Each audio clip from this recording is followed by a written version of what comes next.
Dana White officially signed Shakur Stevenson to a deal. And then, first line of business for Stevenson is to go on Nightcap, and him and Shannon Sharp had a heated debate. It was rather entertaining, you know. And Shakur said that okay, he'll fight Devin Haney, and he said he don't care. Devin Haney outweighs him by 20 pounds. So basically, if there's a 144 catch weight, there shouldn't be a rehydration clause. So basically, we can get the fight.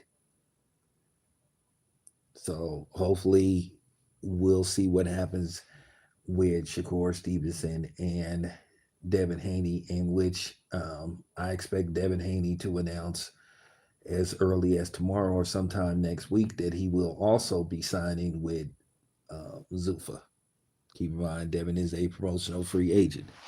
So Dana White, based off what Dana White has did so far, Dana White basically is forcing these guys' hand. So it was announced today that the PBC will officially be, you know, joining the zone to basically complete the promotional and boxing puzzle. So pretty much it's complete. So now the zone has all of them. So hopefully we won't see any crazy shit that we saw over the past, uh, the past 10 years pretty much, where you just couldn't get certain fights made and it was just absurd, like I said. So no more other side of the street. So now we should be able to get the best fights made, you know but Dana White signing Shakur Stevenson is a pretty big chess move, and if he lands Devin Haney, that's another chess move. So once again, you have these dudes scrambling to figure out what they want to do now. So now, like I said before, you're gonna start seeing these guys fight each other now, and that's good for the fans. All this stuff about let it marinate and all, nobody wants to hear that crap. Nobody wants to hear let it marinate. Like I said, you let meat marinate, and you know to a certain degree, you don't want the meat to marinate too long, because then when you cook it, it comes off not tender and juicy across soggy. Is a difference between being tender and well cooked and juicy than just being flat out soggy. So, like I said before, hey, I'm okay with this. Because me myself, it's not really my job to sit up here and basically pick sides between promotional companies. At the end of the day, I'm a journalist, I'm a reporter, and my job is to basically cover and report on boxing. It's not my job to sit up here and try to fix situations between promotional companies. All I want to do is get the best fight made, and basically, if it's in my will to be there, if I can be there, try to be there and cover it, you know, and that's basically it. But I think everybody should be like that. Like I said, it's just not our job to sit up here and make sure everybody get along with each other, and that's up to them. If Dana White wants to have some kind of power luncheon with the other promotional companies, because I do think eventually it is going to get to the point. Listen, this is just the beginning. Eventually, Dana White, keep in mind, they have billions of dollars to play with. Keep in mind, Dana White is eventually going to sign some more bigger figures in boxing.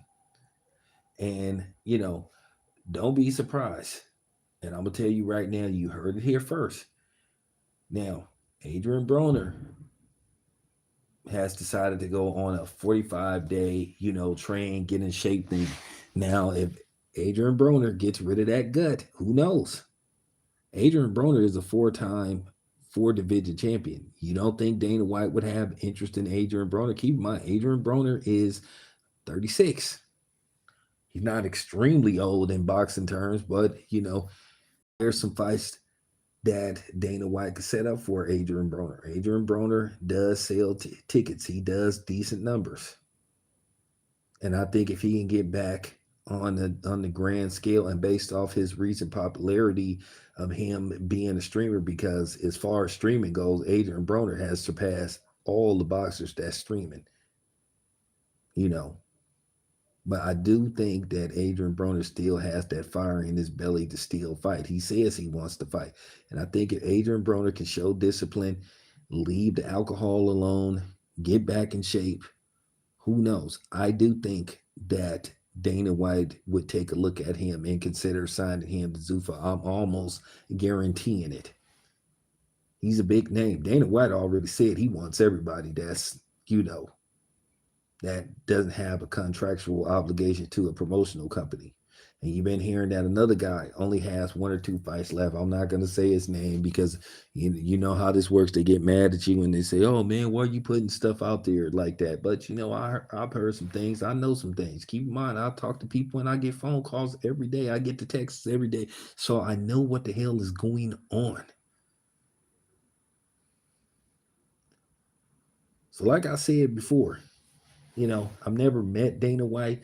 I've said and criticized some things about Dana White that I had an issue with, but at the end of the day, that's what I'm supposed to do.